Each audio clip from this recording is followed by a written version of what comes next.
আগামী ২ মার্চের মধ্যে প্রকাশিত হবে চূড়ান্ত ভোটার তালিকা। এরপর শুরু হবে তালিকা হালনাগাদে বাড়ি বাড়ি গিয়ে তথ্য সংগ্রহের কাজ। এসব বিষয় নিয়ে আলোচনা করতে রাজধানীর লালমাটিয়া থেকে আমাদের সঙ্গে যোগ দিচ্ছেন সাবেক অতিরিক্ত সচিব আকম সাইফুল ইসলাম চৌধুরী।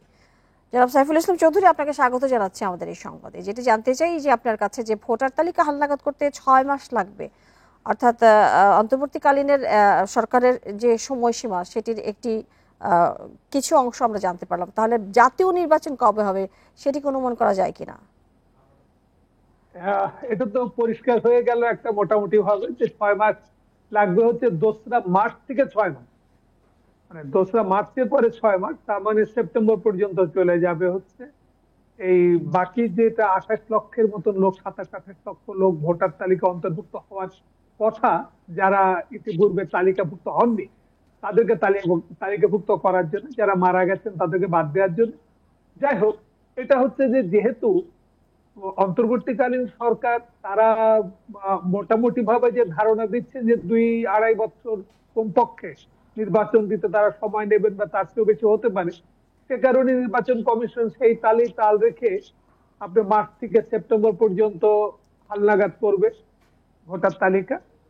এটা স্বাভাবিক ব্যাপার। স্বাভাবিক ব্যাপার এই জন্যই, যদি রাষ্ট্র যদি বলতো, অন্তর্বর্তী সরকার যদি বলতো যে তারা আগামী শীতে নির্বাচন দেবে, তাহলে দেখা যেত জুনের ভেতরে ভোটার তালিকা হালনাগাদ হয়ে যেত। স্বাভাবিক প্রক্রিয়াটা জানতে চাই যে এই ভোটার তালিকা ছাড়া জাতীয় নির্বাচন কোন কোন বিষয়ের উপর আসলে নির্ভর করে।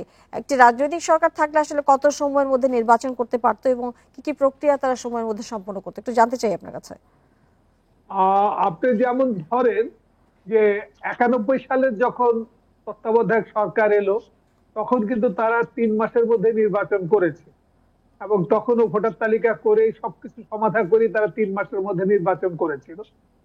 সেটা তো আপনি তখন আপনি যে ভাবে চাইবেন আপনি সেভাবেই হবে। আপনি এখন চাওয়াটাই বিলম্বিত, অতএব কর্মকাণ্ড বিলম্বিত হবে। এটা নির্ভর করে তো আপনার চাওয়ার। আপনার দৃষ্টিতে এই সরকার চাইলে কতদিনের মধ্যে নির্বাচন করতে পারে আসলে?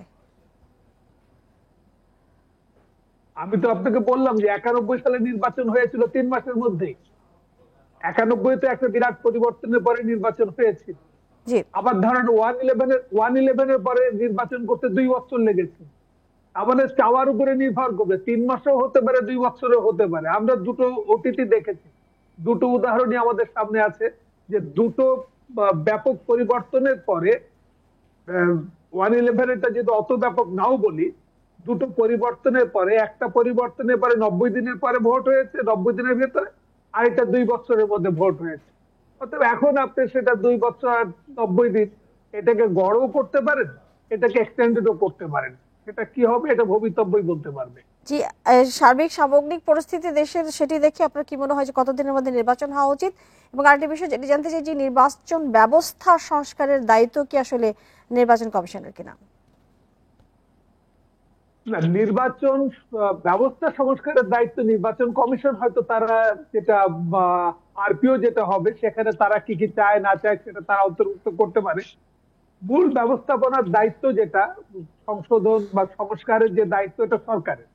সরকার বলে দেবে যে কিভাবে নির্বাচন হবে না হবে। এই বলে দেওয়ার উপরে ভিত্তি করে নির্বাচন কমিশন তাদের পথরেখা তৈরি করবে।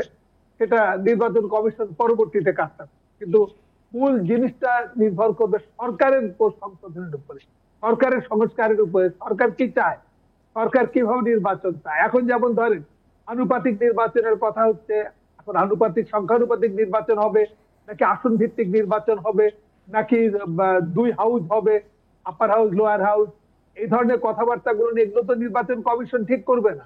এগুলোকে রাষ্ট্রকে ঠিক করতে হবে, অন্তর্বর্তী সরকারকে ঠিক করতে হবে। তারা ঠিক করবার পরে আপনার নির্বাচন কমিশন তখন তার পথরেখা তৈরি করবে যে সে কিভাবে এই কাজগুলো করবে না করবে। এটা তার পরবর্তী ধাপ। জি জনাব সাইফুল ইসলাম চৌধুরী, যেটি জানতে চাই যে আমরা যে পরিস্থিতি, দেশের সার্বিক পরিস্থিতি এবং রাজনৈতিক দলগুলোর আসলে মনস্তাত্ত্বিক বিষয়গুলো আমরা যেটি দেখতে পাচ্ছি যে তারা নির্বাচনের বিষয়ে খুব দেরি আসলে কেউ চায় না, সেই পরিস্থিতিতে অন্তর্বর্তীকালীন সরকারের আসলে কি করা উচিত বলে আপনি মনে করেন এই পরিস্থিতিতে? এখন যারা রাজনৈতিক দলগুলো তারা যেমন নির্বাচন দ্রুত চাচ্ছেন, কারণ তারা জানেন যে নির্বাচন না হলে তারা ক্ষমতায় আসতে পারছেন না, সে কারণে তারা দ্রুত নির্বাচন চাচ্ছেন। আবার সরকার যেটা মনে করে যে আপনার যদি সংস্কারগুলো না হয়, আবার যদি নির্বাচন দেওয়া হয়, তাহলে ভবিষ্যতে হয়তো একই রকম যে পূর্বে নেওয়া অরাজকতা তৈরি থাকবে।